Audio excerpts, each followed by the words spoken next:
I've never seen a diamond in the flesh. I cut my teeth on wedding rings.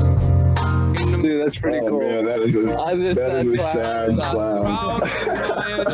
Dude, that's pretty good.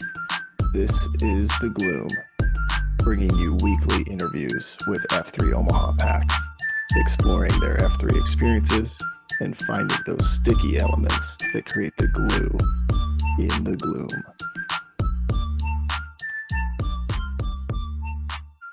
Shout out to our sponsors.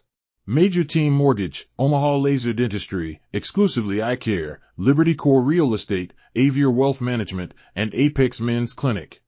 We appreciate their support. Are you or someone you know in the market to buy a new home? Well, if so, check out Major Team Mortgage. They specialize in home purchase and refinance home loans. Their mission is to purposely empower people to experience their good life through building wealth with real estate. You know, showing up in the gloom is no different than showing up for a conversation around your future of building wealth with real estate. Join the action economy and get in the game with Sasquatch. Text or call John at 402-212-0149 to schedule a time today. Individual NMLS number 1393750. Company NMLS number 2478164. Equal housing lender. Now let's get back to the gloom.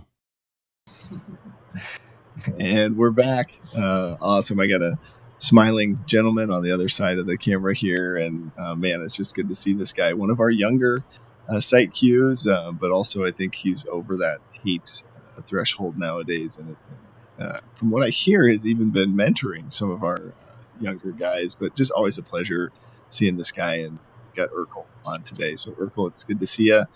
Where we like to start off is just having guys tell us kind of who EH'd you, what was that workout like the first time, and then how'd you get the name Urkel? Yeah, sounds good. Well, thanks for having me on, Plague. I have kind of an odd EH. I'm a big podcast listener, and so I was listening to a podcast, The Order of Man, and they had Dark Helmet from North Carolina on talking about F3, and at that point, I was kind of looking for a workout group, somebody to help other people to kind of help hold me accountable. And so I'm like, yeah, I'll try this out. And I looked it up online. I saw a main state just like 5 minutes from my house. I'm like, okay, I'll try this once. We'll see how it goes. And show up in the first time, it's pitch black out. And but I remember Roadhouse and Rowdy both kind of came alongside me and walked me through that first workout and really kind of brought me in. It was Skids and KOA were leading the workout that day.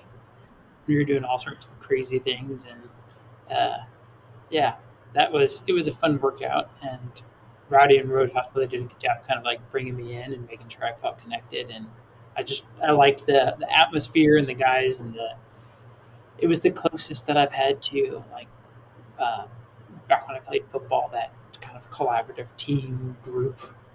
Just everybody hanging out, having a good time, so that was my first post, kind of an odd EH. But on the name, when it came to naming, I threw out my normal like 30-second pitch on who am I, which generally involves some version of I'm from a family of 10 kids, and that inspired Pit Stop to throw out Family Matters, and then just started dropping character names. And Urkel was apparently the one that stuck. So nice. Could have been Winslow or whatever I forget. Yeah. I feel a little bit bad because my older brother, his name is Eddie Winslow, which is entirely based off of my name. Right. Oh, that's funny. So you have 9 brothers and sisters? Yep. Okay. Wow. What was that like growing up? Loud, chaotic. Where do you fall in the birth order? Are you one of the younger ones, or? So I am one of the younger ones. So I've got it was a girl, 3 boys, a girl, 4 boys, and then another girl. And I'm an 8th, so I have a younger brother and a younger sister. And then everybody's older than me. Yeah. Wow. So then the kind of loud chaos with a morning workout maybe wasn't new or, unfamiliar to you at all. Oh, no. It's fun to be around other guys. And when you grow up with 6 brothers, there's lots of razzing and picking and joking around. And so that felt right at home in the gloom. So Yeah. Well, I love that. And curious, because I've listened to that podcast too. I like Order of Man. Do you still listen to that? I do. Yep. Yeah, they've got a really good show. I feel like they do a good job presenting some different scripture, different topics. I mean, that's a really good podcast for guys that are looking for another one. Obviously, still listen to this one first, and then Yes. Yeah. But yeah. No, I'm curious. You mentioned football growing up. Did you play football, or did you play other sports growing up? So I did about a year and a half of homeschool flag football. So my mom homeschooled all 10 of his kids. Didn't do a lot of sports growing up other than like playing football and stuff in the backyard with brothers and guys at church and stuff. But my younger brother decided that he wanted to do football, and I kind of watched him play for a year. And I was right at the edge of graduating, and so I'm like, I'll do it for a year. Why not? And so did it and had a great time. Yeah. And then I ended up coaching that, or helping coach that team for the next 5 years after that. So that was great opportunity. I loved it. Yeah. Now, was that so in the homeschool sort of world? There's was that connected through like some sort of parochial intramural network, or did you actually play for a different school? Yeah, so there's actually several established like homeschool leagues for various sports. I'd say basketball and like girls volleyball are probably two of the bigger ones. But I think there's 3 teams here in Omaha. There's a team from Lincoln. We used to play a team from Norfolk, a couple teams from South Dakota, some teams from Kansas. So we'd get 10, 12 games in a year, and then we'd always get on to a tournament in Abilene, Kansas at the end of the year. Okay. Nice. That's awesome. Well, I love that. I know, you think about, just opportunities at different school systems or different school pathways. We just started our daughter at LifeGate this year. And so we're, looking at what is middle school, high school, all that stuff look like when you're in a different, not the traditional school system. But so for you then, was that first workout, was it difficult, or did you find yourself kind of gassed, kind of breathing for air, or what was your take after the end of that? Yeah, I was not in bad shape, but I definitely was not in the best of shape. I don't remember like specifically struggling, although I was definitely gassed by the end of that first workout. I do very distinctly remember the next day I went to the maze because I was like, all right, I got to do this again.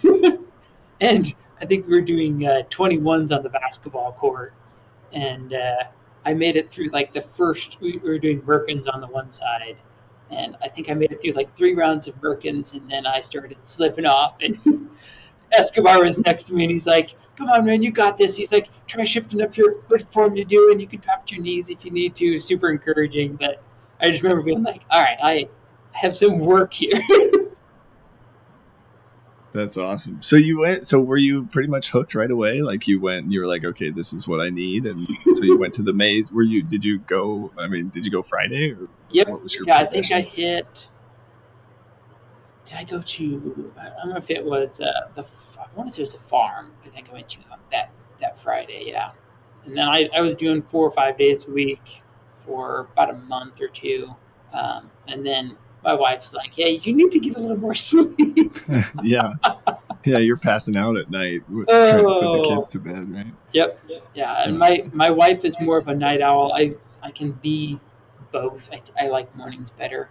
But so when you're not going to bed till 11:30, it makes it hard to get up at 5. Yeah, for sure.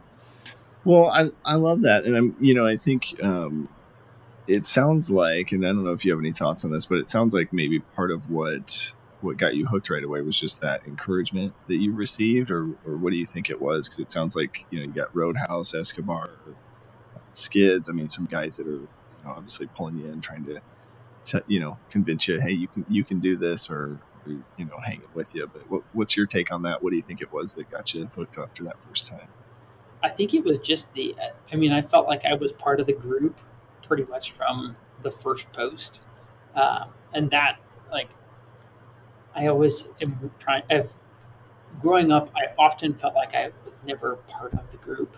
That's what I loved about when I was doing football and helping coach and playing and that kind of stuff was just being part of a group of other guys. And so I kind of found that community feeling again. And then also, I mean, the workouts, I like to know that I'm continuing to improve physically. And so having the accountability there. So yeah, that I'd say the community and just getting connected with other guys that I feel like I'm part of something is kind of a big thing. Absolutely. Yeah. I for some reason, I feel like there's a desire maybe in all of us, right, to just be a part of something bigger, be accepted, and would be curious because when you started, you were like 28, 29, right? Yeah, 28.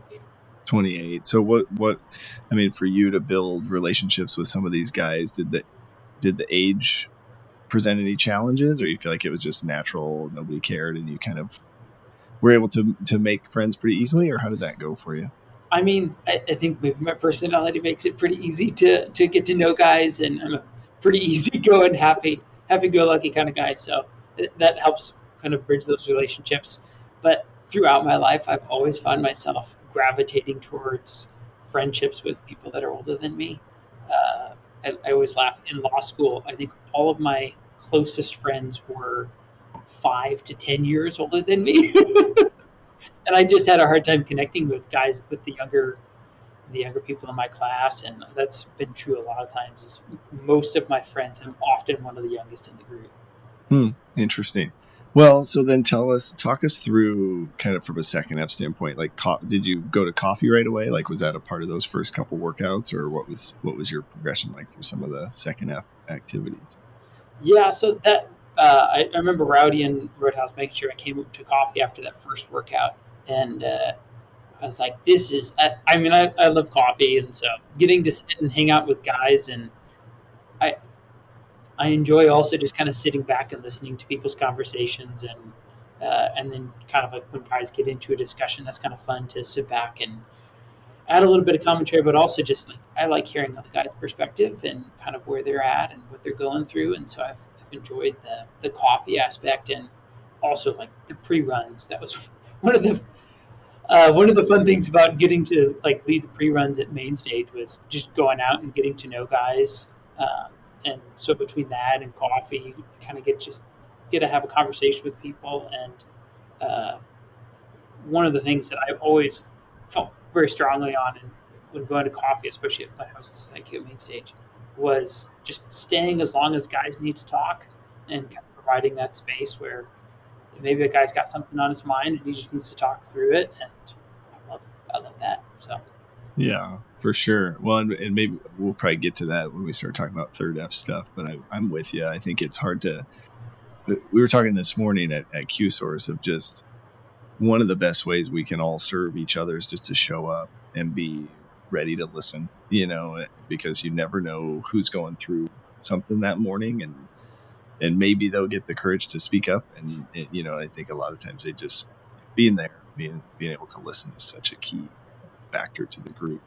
Yep. I love that you mentioned that. I'm curious for you, how long do you feel like you went in the group before you kind of started identifying a couple guys to join a shield lock with? Because I know we've interviewed a couple of guys. I've interviewed Baby Shoes and Taxman, and they both refer to you as the older, wiser shield lock. Oh, that's funny because I definitely do not feel like the older wiser. Oh, no, in a lot of ways, I actually kind of look up to both of those guys' life experience and just where they're at with third F and stuff.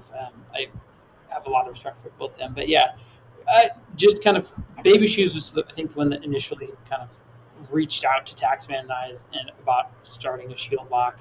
I enjoyed getting to kind of connect with him in the gloom. He was at main stage pretty regularly before we took the site. And then I think it was about when we took over the site was when we started the shield lock with Taxman and Patchy Adams. But yeah, that it kind of just happened organically, I guess. I love it. Well, and I think it's just this cool opportunity, right? To go a little bit deeper with a smaller group, right? You can maybe share things that you're not going to share with the huge group. I think for them, one of the things Baby Shoes mentioned was just, you were maybe one of the first in that group to get married and have kids. And so then as they're going through some of those life events, so that's, I think, just a great example of why shield locks are so effective. One of the things that I would be curious from your perspective as you think about like this second F piece, have you noticed any impact like F3 has maybe had on your relationships at home, like with your wife or your kids? Because remind me, you got married fairly young, if I remember right, and then you have 4 kids. I can't remember. Yeah, so my wife and I actually just celebrated 10 years of being married. So got married, pretty young, at 20. And then I've got 2 daughters. They are 5, almost 6, and 3. And then we have another one. We have a boy that is due Sunday. Oh, no way. Very quickly. Okay. Wow. I didn't know that. My other 2 are both daughters. And F3 is hearing other guys and just having other guys that I can go and kind of bounce ideas off of, and also like listen to where they've been successful and where they've struggled, both in like marriage and also like raising kids. It's been super helpful for me to kind of have that sounding board, and it's one of the things I also like, being one of the younger packs, getting to kind of tap into the wealth of knowledge and experience that a lot of the guys have. I've really appreciated that. I did the Impact Retreat back in January, and I got to share a cabin with Ozark and Wait Time and Biff, and it was such a great opportunity to kind of like open up and share where I was at personally in marriage and with kids and stuff, and to be able to kind of seek counsel from guys who are much further down the road, just in life experience and stuff, and career wise, and be able to just kind of talk and bounce through those ideas and process, and like, am I on the right path? Am I kind of straying off? And to kind of get a more of a retrospective perspective on where I'm at, where I'm going, from guys that are kind of looking back down the path. So that's been super helpful for me, and has made a big impact. That's awesome. That's a really great example of like that whetstone blade relationship, right? And there's something about, like, you could read a book, right, or but talking to a guy who's been through it, and for them to say, yeah, that's a big deal, you need to correct it now, or no, that's not a big deal, it's going to pass, or whatever, depending on what it is. I think it's just, there's so much power in that. I think it's awesome. One of the things that maybe we don't take advantage of enough. I like to get guys' advice, and then I still go my own way, and they end up being right, and I'm like, why didn't I listen to that guy? But anyway, something that I meant to ask and I forgot to ask you, but kind of on that fitness piece, where are you at today in terms of like your overall like fitness journey? Do you feel like have you met some of your fitness goals? You got more goals that you're chasing? You got a 6-pack when you look in the mirror? What's sort of what's been that journey for you, or where are you at today? Oh, my goal has always been to stay in reasonably good shape so I can go out, do something like disco, or a couple weeks ago one of my nieces had a graduation party, and so we did volleyball and frisbee afterwards, and so I'd be able to just go out and do those things without having to think about like pulling muscles and other stuff because I'm out of shape, or just running myself into the ground because I can't catch my breath. So just being in shape that way. And then both of my daughters really enjoy wrestling, and so making sure I'm not gonna pull a muscle rolling around and wrestling with them. And just trying to get a steady baseline, something that I can continue to maintain long term, has kind of been important to me. And so that's, as I kind of look around at, once again, looking around at the older guys that are in there, that are in the packs, seeing where they're at, and kind of like, okay, there's a good target of maintaining a good healthy level of fitness, and also for me, the big part of it's also just like the mental mental health of getting out, moving, being active. Uh, I I find that the early mornings in the gloom is a great way of stress relief and managing stress. So that's kind of where I'm at. Heck yeah, that's awesome. Have you figured out a way to sort of master the queen and or diet wise? Have you figured out a rhythm there, or any tips you could share with guys that are working on that aspect of things? I am a horrible example of managing my queen. So I am young enough yet that my metabolism is not slowed down, luckily. So it is definitely something I'm trying to work on. But Yeah. No, just wait. It's funny. For a long time, right, I would always work out so I could eat whatever I wanted. And I'm noticing, I'm almost 40 and I'm noticing that, okay, it's starting to slow down a little bit where it doesn't matter how much I ran the day before. I can't eat a double cheeseburger and fries for lunch. yeah, my weakness is my wife's chocolate chip cookies. She made a batch the other night, and I think I put down 4 or 5 over the course of the evening. I'm like, yeah, I need to get this under control. Yeah, she can't make those anymore, right? That's right. Yeah. What does your wife think of all this F3 stuff? Does she think it's good for you, or is she kind of skeptical, or where's she at with this? I think she was a little skeptical at first, especially with the fact that I was getting like 5 hours of sleep and then was just crashing out at night. And so kind of having that ongoing conversation with her about like, where am I at and how am I showing up with the girls? Um, Often when I get tired, I can sometimes get a little bit more on edge and have a little less patience. And so just trying to manage that.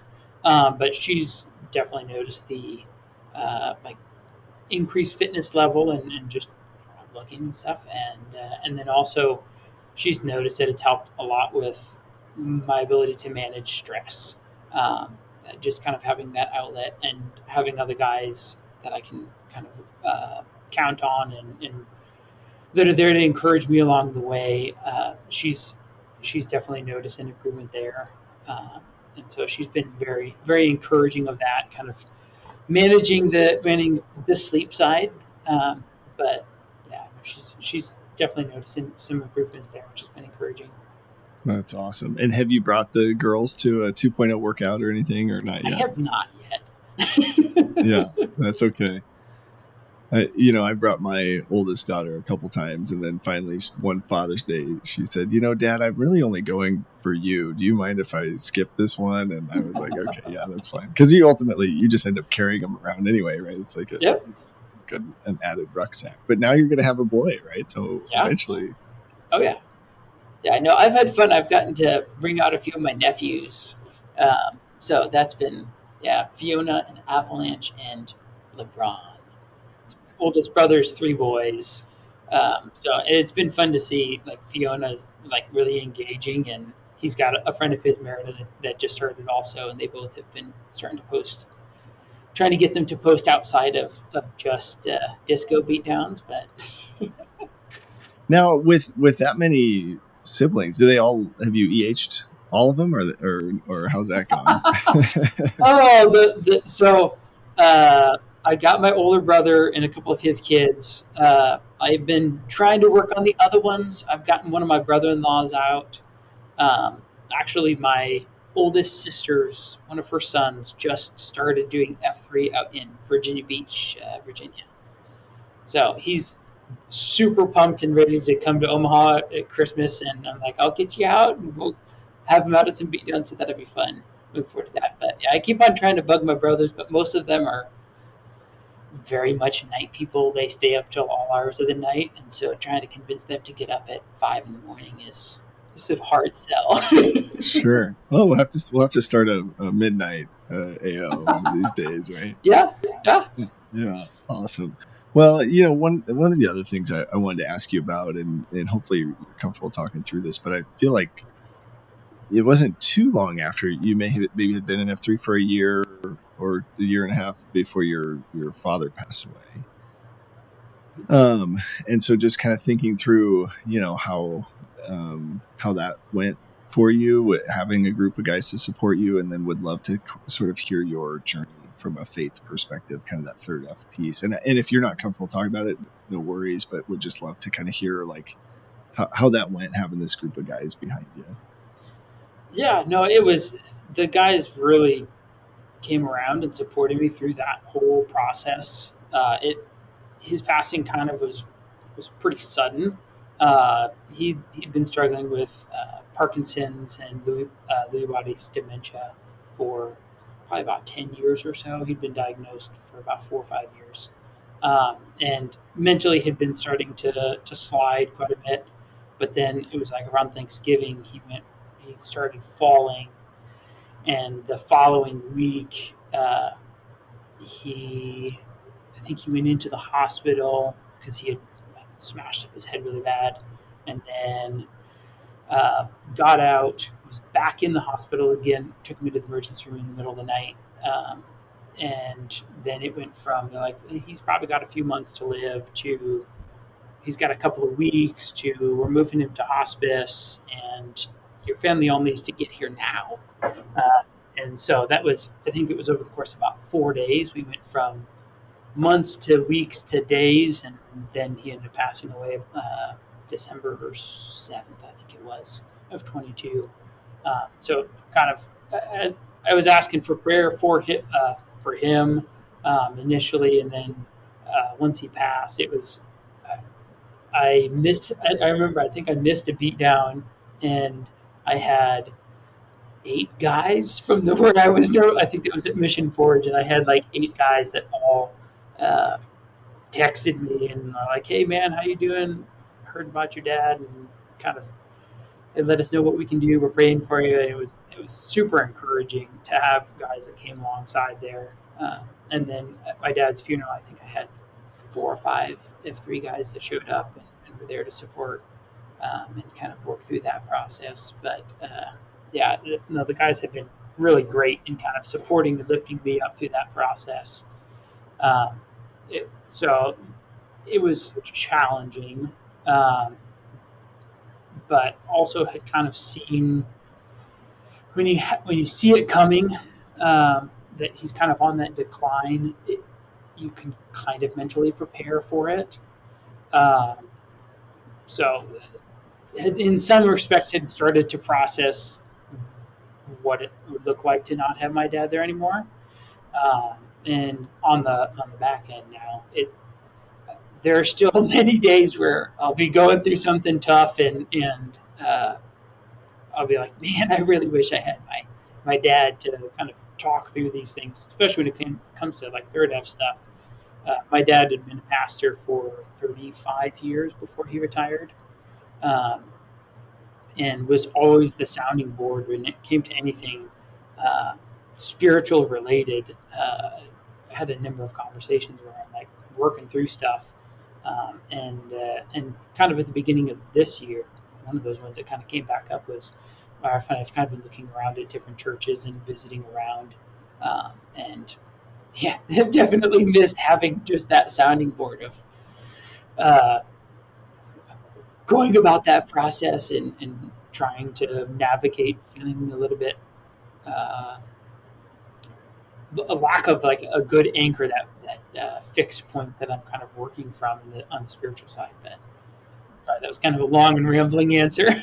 No, it's great, and I think it's death is hard, right? I mean, I think you hear people raising up prayer requests for that all the time, and it's just one of these things that we at least here on earth we experience the pain and the sorrow and mourning, right? And but I think what I remember, I can't remember if it was as you were asking for prayers or maybe in a side conversation, but just the relationship that you had with your dad, and just sort of when you think about like what we're trying to do, right? Reinvigorate male community leadership. You think about an example of a father, husband, community member, and like what we're going for. That's the picture I got when I hear you talk about your dad. And so I think just it's cool to sort of see you living out maybe what he would want your legacy to be like, being able to raise a family and have a strong faith. Yeah, would be curious. Any thoughts on that? Or yeah, and that's to follow up on your question, on your earlier question. One other thing that kind of helped with processing my dad's passing was I've actually lost two of my brothers, one in 2004 from cancer, and then one was a Navy SEAL was killed over in Afghanistan back in 2011.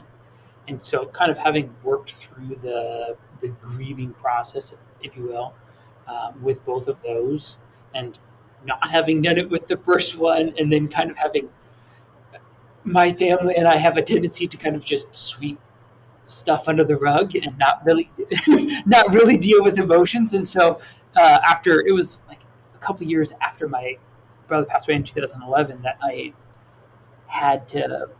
was kind of forced to address his passing, and then by virtue thereof kind of the first brother's passing back in 2004, and kind of working through what does a grieving process even look like, a healthy grieving process, and allowing yourself the freedom. I mean, there's that false masculinity of, hey, you can't ever show cracks, can't ever grieve, can't be like it's wrong to cry. That kind of a mindset is easy to slip into, and just trying to, like, I'm just going to push through this.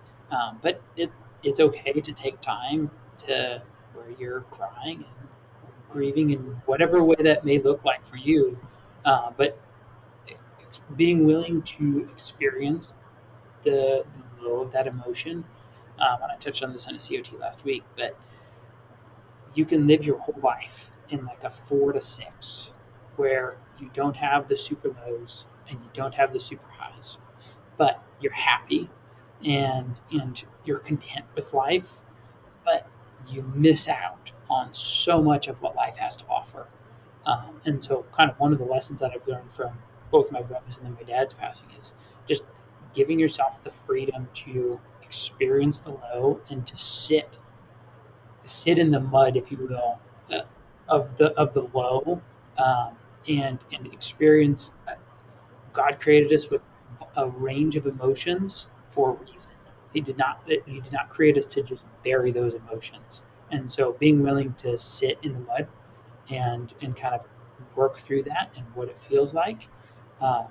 Then on the flip side, you get to experience you've opened yourself up to experience a whole different level of emotions when you're when you're having that mountaintop. That the mountaintop feels great because you have a much deeper feeling when you're on that mountaintop, because you know what it feels like to be down at a 1.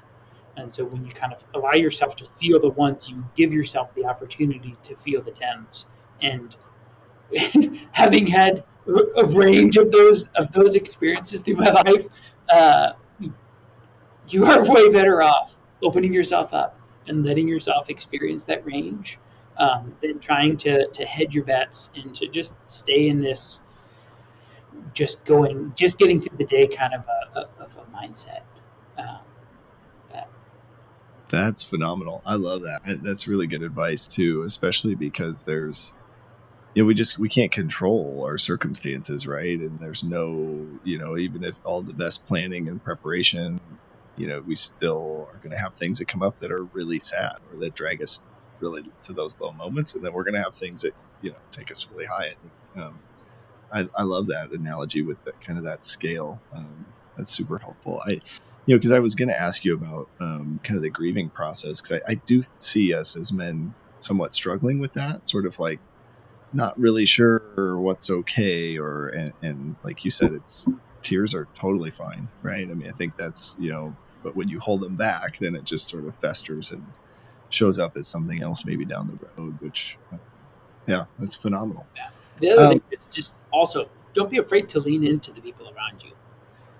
My family and I have gotten very close through all 3 of those passings, and part of that has been we are not afraid to just sit as a family and bawl our eyes out together and just kind of talk through, and then telling stories, and not afraid to even go back and revisit some of the stories and stuff. There will be times at family gatherings where we're talking about memories of my brother Caleb and my brother Jonathan, or memories about dad, and it's okay to continue to kind of work through that. It's easy, especially as guys, to just kind of pull back and try and process it all internally even if you're giving yourself the space to experience those emotions, but just kind of holding like super tight and not ever letting anybody else see that part of you. But lean into the people around you. Lean in with your spouse. Lean in with your kids. Let them see what it means for a man to process loss, um, and lean into your family, because you can. That's where those relationships really can uh, grow, is through that. And I've seen other families and people in my life that have had traumatic situations like that, like the sudden passing of a family member, where the family has just completely splintered. Um, there was no like conscious effort of kind of leaning in, and as a result, everybody kind of grew apart as they all processed it differently, and it makes me sad to see that the breaking apart of the relationships. So. Yeah. I love it. That's really, really great wisdom there for guys. And I think it's just so applicable, right? Because death is something that at some point, right, we all deal with. Our, somebody in our life is gonna pass away that we're close to. So I appreciate you sharing that. I hear in there a little bit too of maybe some of the example that your dad set for you, right? So then again, just how important, like you said, let your kids learn through your example, right? Here, how to grieve, and that it's okay to have the whole span of emotions. I love that. Curious, sort of on the third F side. So your dad was a pastor, right? So you grew up, I'm assuming, going to church, but talk us through sort of that upbringing, going through life with dad as a pastor, and kind of how you work to develop your faith. Yeah, so like I said, my dad was a pastor. He started a church long before I was born, and continued. So he church and or Christian. So like being very involved with church is something that we've had through my entire growing up. It's just like one of those fixed parts of life. And so pretty much anytime the church doors were open, we were there. And there came that point where I kind of had to decide whether it was mine or whether I was still relying on my parents' relationship with God. And so I kind of made that personal commitment at a fairly young age. I think I was like 8 or 9. And have gone through stages of being super diligent about spending time in the Word and prayer and that kind of stuff. And then also times where I feel like I've kind of slipped back. And one of the warning signs for me of when I know I'm slipping off the wagon, if you will, is just the lack of peace and joy in my life.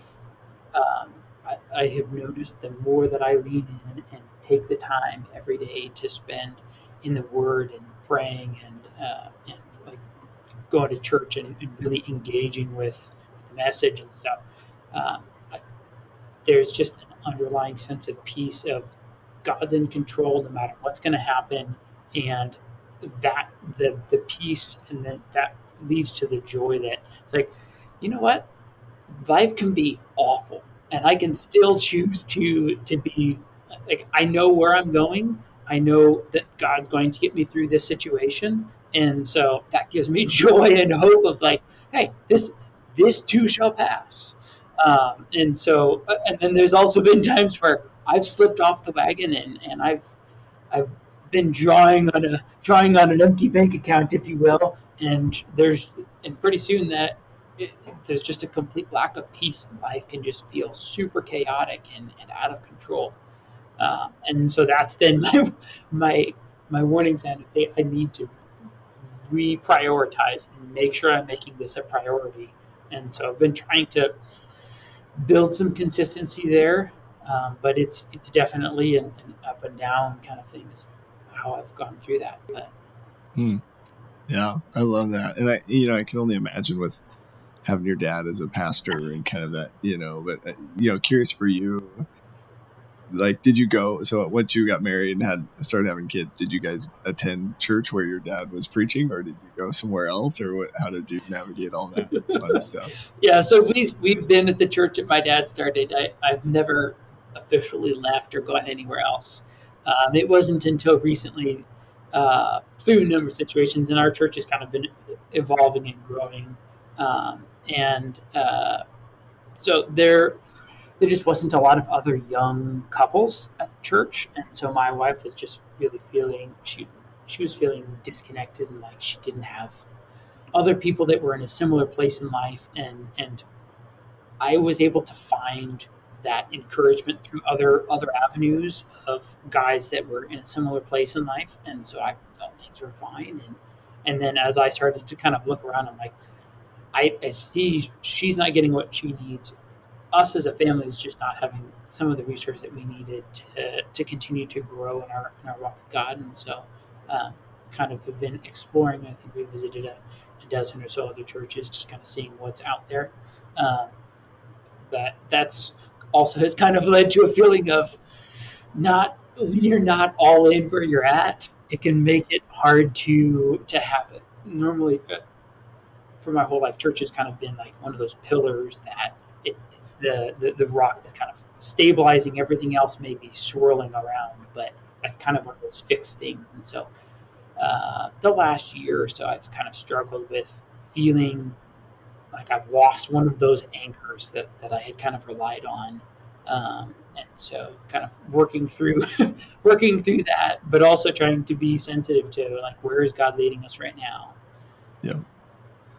Yeah, we're in a similar boat, and I think for me it's like, okay, where do you find that community? But then we also, our old church is where my in-laws go, and so we want to stay connected with them, and so it's a battle. And I think to your point, having that as like a pillar, right, that's really consistent and makes it a little bit easier. But yeah, we'll have to swap lists and figure out where you've tried that we should go. But I would be curious your thoughts on how F3 kind of helps guys in their sort of search for faith, or maybe in just solidifying what they already believe in. Anything that you've picked up there that you feel like we've been doing well? I think one thing on the third F, regardless of where guys are coming from a religion perspective, I think the way things are structured and just the nature of COTs and stuff is it constantly forces guys to address there's something bigger than you outside, that there's something bigger than you going on. And so having constant reminders of there's something bigger than just you, and kind of pulling you out of your own like self-focus, I think is important. And then for me personally, kind of what I've seen is I've had guys like Baby Shoes that challenge me to continue to grow. And as I talk to him on stuff, he's really challenged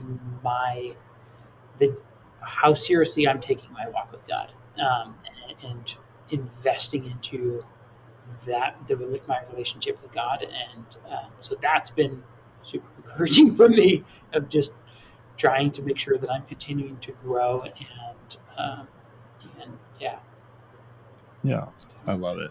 Yeah, I think it too, the prayer, right? It's like if you're not in a rhythm of prayer, being around a group of guys that are praying, and I know for me early on in F3, that was, I think, what just kind of stirred up, Holy Spirit, or just some things inside of me that was sort of like, yeah, this is what I'm supposed to be doing, right? And so why am I not doing that? But hey, Gloom listeners, it's the Plague. Question for you: are you ready to perform at your peak?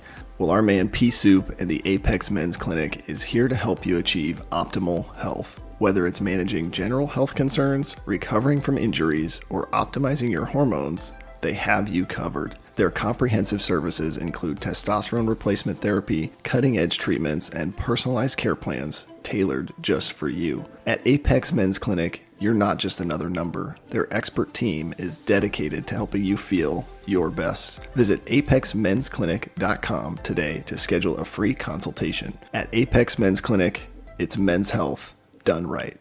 Well, I love it, man. And I think it's just so cool to kind of hear your journey through those three F's. It would be curious, as you think about like our mission statement, right? So we're trying to invigorate male community leadership.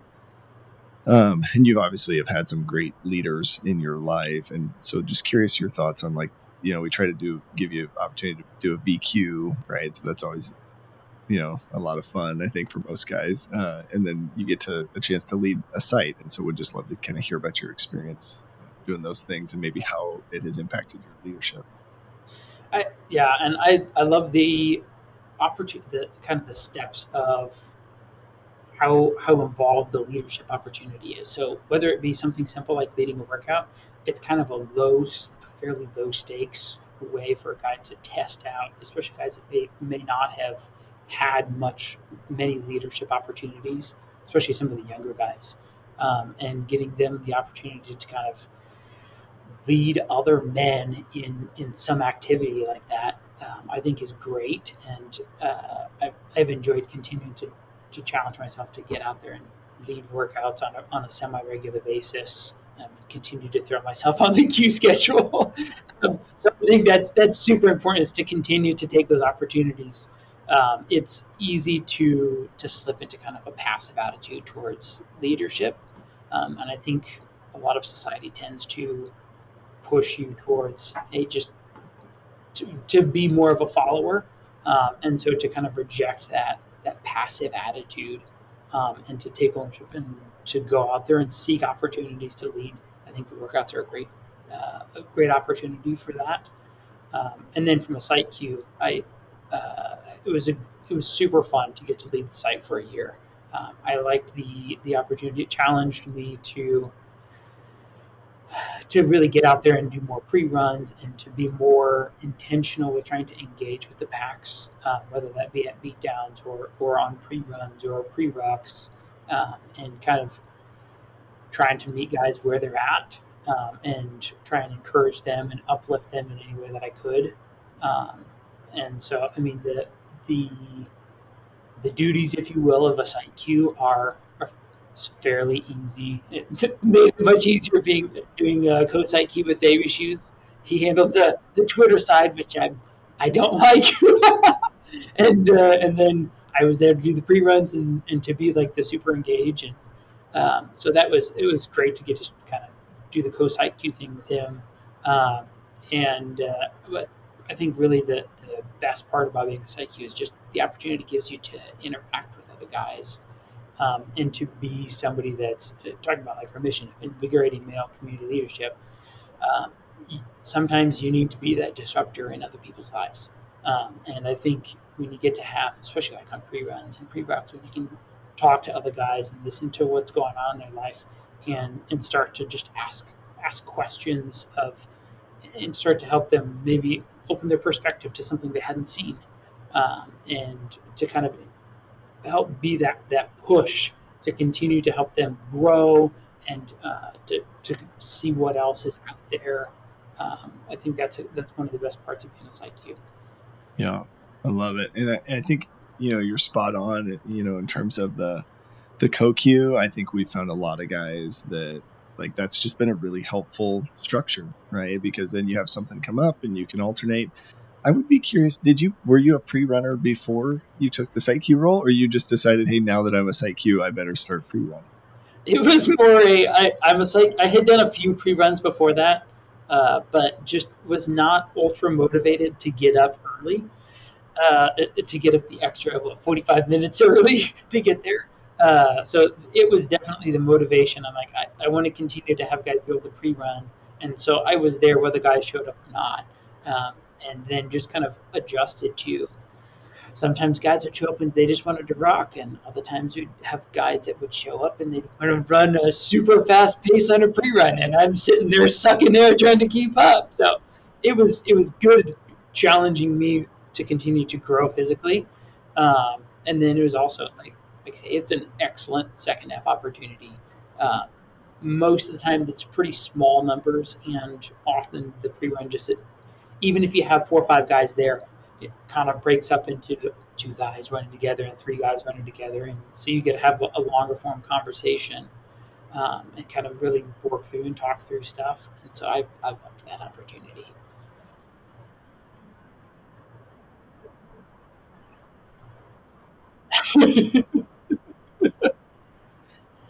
I did kind of slip off the pre-running for a couple of weeks, part of that was just because I was traveling. Baby Shoes and I were like, all right, we're going to hit the Wednesday sites now that we're out at main stage. So we hit Paradise Island for a couple of weeks and then went out to Beacon Valley. And so when I'm driving like 20 minutes, 25, 30 minutes to a beat down, it gets much harder to convince myself to get up at 4 to make it there for a free run. But yeah, I am planning on getting back into the pre-running, probably at main stage, like through the winter months. Um, but yeah, that it's close enough where it's like, okay, I can get up at 4:40 to make it there for a free run. Yeah, for sure. Well, I love that, and I think one of the other things I would be curious your thoughts on is like succession planning, kind of how you guys went about finding the next guys to lead at main stage. Yeah, so Baby Shoes and I have been talking about it and trying to identify who are the guys that are showing up regularly. And it was interesting because we didn't have like a super consistent group of guys that were coming every week. And so a couple of the guys we identified that were fairly regular, and then guys that just seemed to be ready for an opportunity to continue to grow in their leadership. And so we saw Smelly Cat.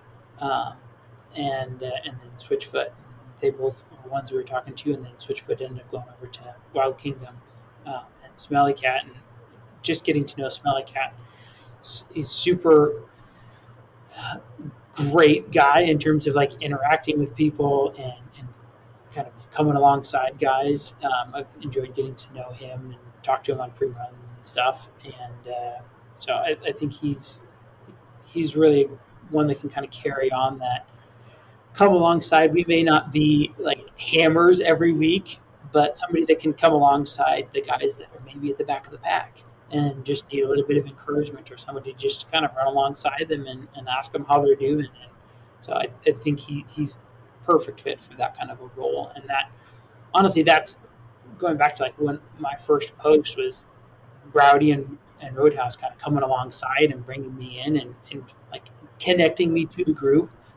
And I kind of saw that same kind of a mind. That was kind of my goal in leading the site, was to be that guy to come alongside and encourage and uplift people, and kind of bring them into the fold, if you will. And I think Smelly Cat has that same kind of personality and mindset of, hey, let's bring guys in, find where you're at, and kind of encourage you along and help support guys. So super excited to see what he's doing with the site. Well, and he wore the cat costume for the shovel pass, Oh, yeah. right? So I mean, that was priceless, right? I love that.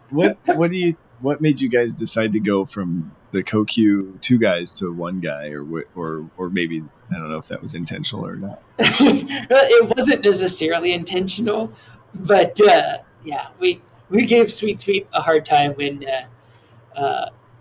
he stole Switchfoot. Our goal was to do the co-queue because we both really enjoyed having that opportunity. But we were also super excited for Switchfoot Sweet. So it works out great, and I think Smelly Cat's knocking it out of the park with as a solo. Yeah, for sure. Well, yeah, just as long as you guys don't take it personally that he does it just as well with only 1 guy,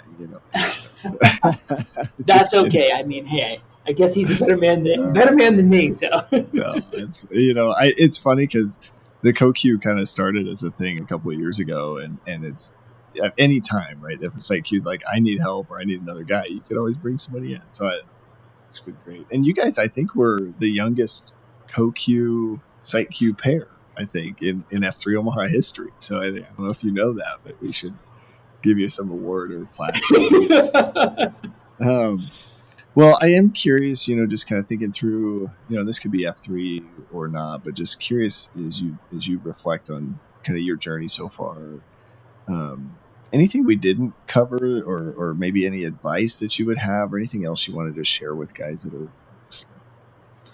Yeah, I think the biggest thing is, to those guys that aren't going out to coffee, go to coffee. Like that is super important. I think it's a big part of the reason that we have such a great culture within F3 Omaha is that that coffee and prioritizing and just spending time with guys. I love the conversations that I get to have with guys, and I've also loved the the random conversations, and maybe it's just I have more of an ability kind of with my job to have some flexibility in the mornings, and I'm super intentional about like not planning anything first thing in the morning. And so being willing to just sit and talk with a guy at coffee afterwards. And I've had conversations that have gone until 7:15, I think 7:30 one time.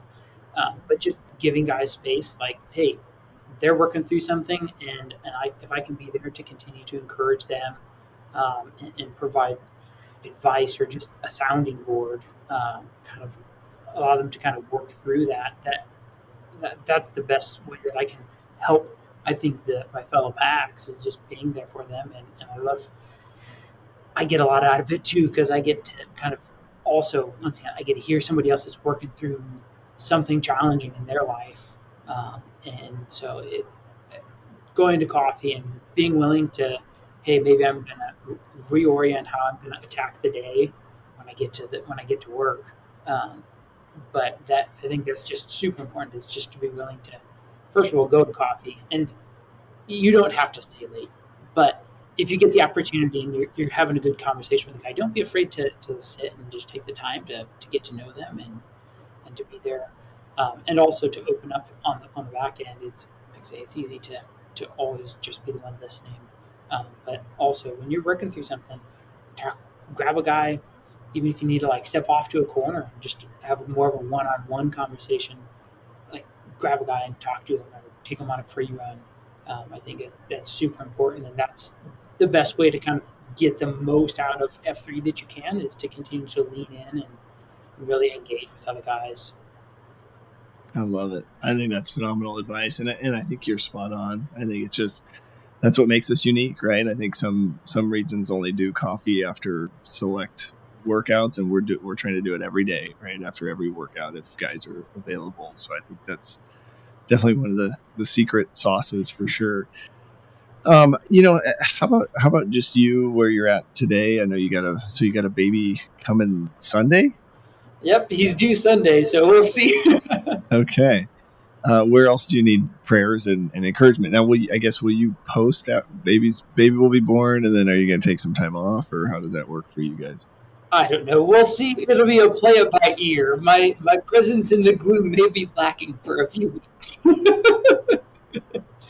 But no, I would ask for prayer just in kind of navigating it. The whole raising a boy is a little different than raising a girl, and so I'm excited for that new opportunity. But I would be lying if I said I was not nervous about it. I really want to make sure that I'm able to help my son walk through the challenges that face boys and men, and help him to navigate some of those things more successfully than I have growing up. And so that, trying to help him avoid some of the pitfalls that I've made. And so that's something that's been very heavy on my heart and mind, is just what kind of an example am I leaving and leaving for my son. So that's something for sure. And then also just prayer that my wife and I would either God would give us direction in terms of where we should be in terms of a church family. Just whether it be where we're at currently at the church my dad started, or at a different place, that we would just find a place that we'd get clear direction on where we're supposed to be, and that we can continue, then just go all in on that. So yeah, I love it. Well, it's interesting. We're having our third kid, so I've got 2 girls. We're having our third in October. And we didn't find out the gender, but I'm right there with you. If it's a boy, I'm a lot more nervous and feel a little more pressure. Whereas I feel like if it's a girl, then I kind of know that. Yeah. So I will definitely be praying for you there, and just praying for happy, healthy, for both your and the 2.0s. But this has been great, man. I just love hearing your story, and I think just another great example of how much wisdom is out there, the guys that we get to work out with every single day. So just thanks for sharing your heart and your story, and we'll do a little name-a-rama here. I'll start us off. Okay. Brandon Fleehardy, 38, The Plague. Josiah Nelson, 30, Urkel. Urkel. And do you do does anybody do did I do that or some sort of Urkel reference? People have tried. Nothing has ever stuck. Yeah. I bet if you got some of those wireframe glasses, and do a Farva sort of thing, Oh, yeah. Maybe I should just start wearing the suspenders and the glasses a little more often. Yeah. I appreciate your time today, man. Thanks so much. Yeah, absolutely. Have a good one.